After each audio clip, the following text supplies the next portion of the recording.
बिस्मिल्लाहिर्रहमानिर्रहीम। रिश्ते दरख्तों की मानंद होते हैं। बाज़ औक़ात हम मुख्तलिफ ज़रूरतों की खातिर उन्हें काटते चले जाते हैं और बिलाखिर एक वक्त ऐसा आता है कि हम खुद को घने साए से महरूम कर लेते हैं। अल्लाह ताला से दुआ है कि वो हमसे जुड़े हर रिश्ते को सदा सलामत रखे, आमीन। अजीज साथियों, आज हम जमात दहम के निसाब का आगाज करने लगे हैं और आज का हमारा मौजू नज़्म से ताल्लुक़ रखता है और हम अल्लाह ताला के बाबरकत कलाम से इस निसाब का आगाज करेंगे। नज़्म हमद, जिसके शायर मौलाना मोहम्मद हफीज जालिंधरी हैं। मौलाना हफीज जालिंधरी, इनका मुख्तसर तारुफ आज की इस मुख्तसर सी वीडियो में पेश किया जाएगा। तो आपसे इल्तिमास है कि इस वीडियो को जरूर देखिए, शेयर कीजिए, पसंद कीजिए और इसे सब्सक्राइब जरूर कीजिए, क्योंकि एक ही मेरा कहना है कि इल्म बांटने से बढ़ता है। तो आए हम अपने मौजू का आगाज करते हैं। हफीज जालिंधरी तारुफ, जिनका पूरा नाम मोहम्मद हफीज जालिंधरी और कुनियत अबुल असद। कुनियत, जैसा कि आप जानते हैं कि इसमें मार्फा की एक किस्म है जिसमें किसी भी शख्स के खास नाम को पहचान बनाया जाता है और खास तौर पर कुनियत जो है, इसका रिवाज अरबों में ज्यादा है, अरब लोगों में, अरब के लोगों में। तो एक चीज और भी मैं वाज़ेह करता चलूं कि ये मैंने प्रेजेंटेशन के जरिए से वीडियो आपके सामने पेश की है। इसका मकसद सिर्फ यही है कि अगर आप नोट करना चाहें, लिखना चाहें, तो आप आराम से लिख सकते हैं। तो इसलिए वीडियो को बार बार देखिए, सुनिए, गौर से समझिए, ठीक है जी।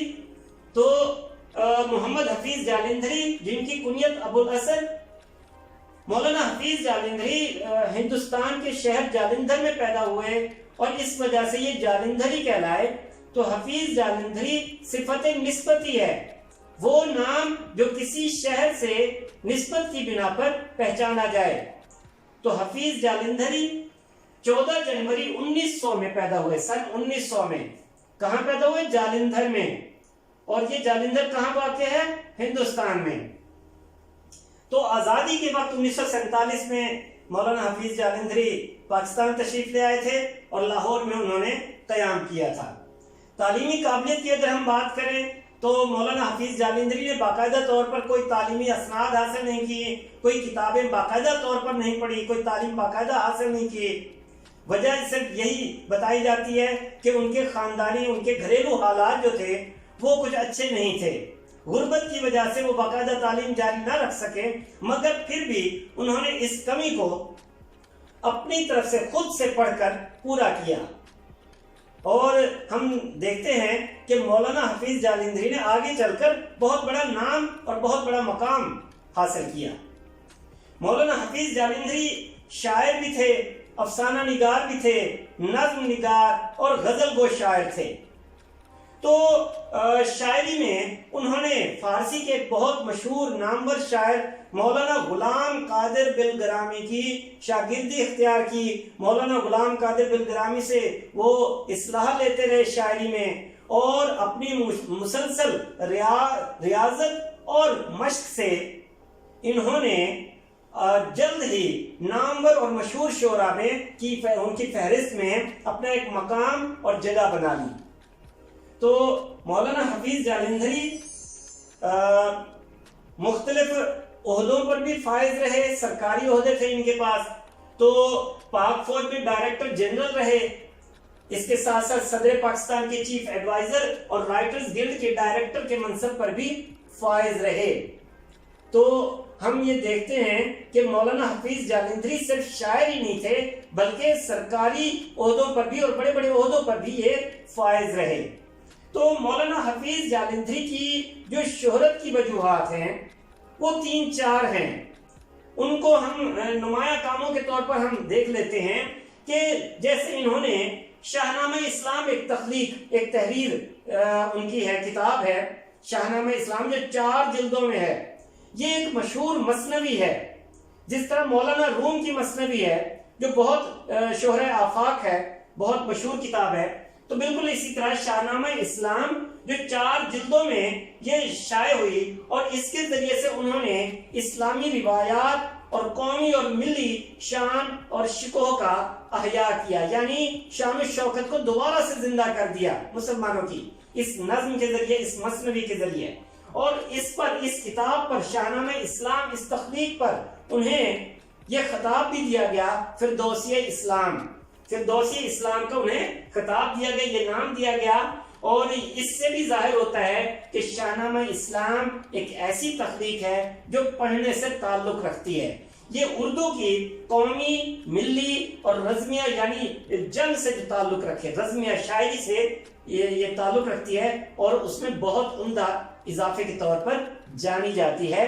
तो ये बहुत मशहूर तख्लीक है शाहनामा इस्लाम।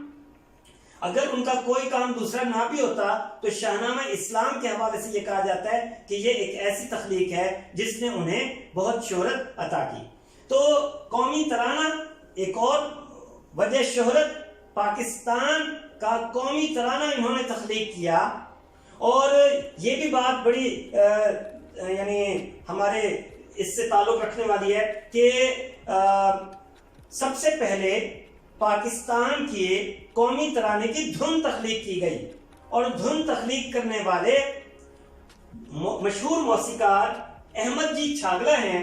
और उन्होंने पहले धुन तरतीब दी, फिर उस धुन के मुताबिक मुख्तलिफ कौमी तराने मुख्तलिफ शोरा कराम से लिखवाए गए और बिलाखिर मौलाना हफीज जालंधरी का लिखा हुआ कौमी तराना अव्वल करार पाया। और फिर हुकूमत पाकिस्तान ने 4 अगस्त 1954 को पाकिस्तान के कौमी तराने के तौर पर इनका लिखा हुआ तराना मंजूर कर लिया। तो ये भी एक वजह शोहरत है मौलाना हफीज जालंधरी की कि हफीज जालंधरी जब भी जाने जाएंगे पाकिस्तान के कौमी तराने के तौर पर भी वो जरूर उनकी शोहरत रहेगी। तो मजीद इनके शेरी मजमूए जरा देख लीजिए कि मुख्तलिफ किताबें उन्होंने शेरी मजमूए तख्लीक किए, जिनमें से चंद ये हैं कि नगमाबार, सोजो साज, तलखाबा शीरी, बच्चों की नज़में, ये बजाते खुद नज़मों का एक मजमुआ है। चराग सहर, गीतों के मजमुए और हिंदुस्तान, गीतों के मजमुए यानी हिंदुस्तान हमारा, ये किताब है। च्यूंटी नामा वगैरह वगैरह, ये इनके मुख्तलिफ शेरी मजमुए हैं। इसके साथ साथ आगे हम अगर देखें तो इन्होंने मुख्तलिफ एजाज़ात भी हासिल किए, खास तौर पर तमगा हुस्न कारकर्दगी और हिलाले इम्तियाज। मौलाना हफीज जालंधरी 21 दिसंबर 1982 को पाकिस्तान लाहौर में फौत हुए। 82 साल उस वक्त उनकी उम्र थी और मीनार पाकिस्तान के साए तले दफन हैं, आसूदा खाक हैं। अल्लाह ताला उनके दर्जात बुलंद करे, आमीन। मौलाना हफीज जालंधरी की अगर हम अदबी खसूसियात का मुख्तसर सा जायजा लें तो हफीज जालंधरी गीत के साथ साथ नज्म और गजल दोनों के शायर समझे जाते हैं। और उनकी शायरी की खूबी उनकी गिनायत है। उनकी शायरी की खूबी जो है वो गिनायत है। गिनायत यानी मौसीकियत, तरन्नुम।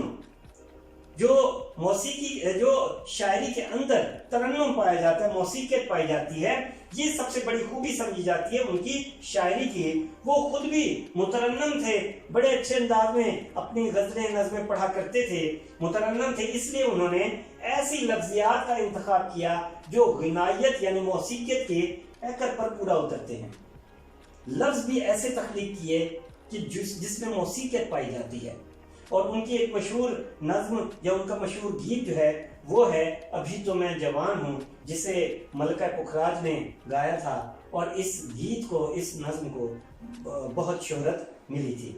तो गिनायत का सबब उनकी गीत निगारी भी है कि उनके गीतों में एक तरह से मौसीकियत पाई जाती है।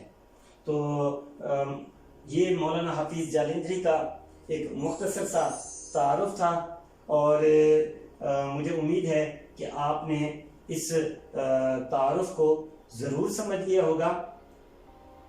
कहीं पे अगर कोई चीज़ समझ में ना आई हो तो इसको दोबारा से देखिए। ये चीज़ तहरीरी सूरत में आपके सामने मौजूद है, इसको बार बार देखिए, नोट कीजिए। तारुफ का किसी भी हवाले के तौर पर देना ये ज़रूरी समझा जाता है। और जब भी अजीज साथियों, जब आप तशरीह करने लगे नज़्म हमद की, अशार की, तो उसमें हफीज़ जालंधरी का तारुफ जो है वो मुख्तसर तौर पर ज़रूर बयान कीजिए कि किसी भी शायर का पस मंज़र, बैकग्राउंड जब तक आपके जहन में ना हो, उस वक्त तक उनके अशार, उनके कलाम की वजाहत मुश्किल हो जाती है। तो शायर का पस मंज़र जब तक आपको मालूम नहीं होगा, उस वक्त तक उनके अशार की तशरीह मुश्किल होगी। तो इसको ज़रूर समझिए, पढ़िए और बार बार देखिए। अल्लाह ताला आपका हामी और नासिर हो।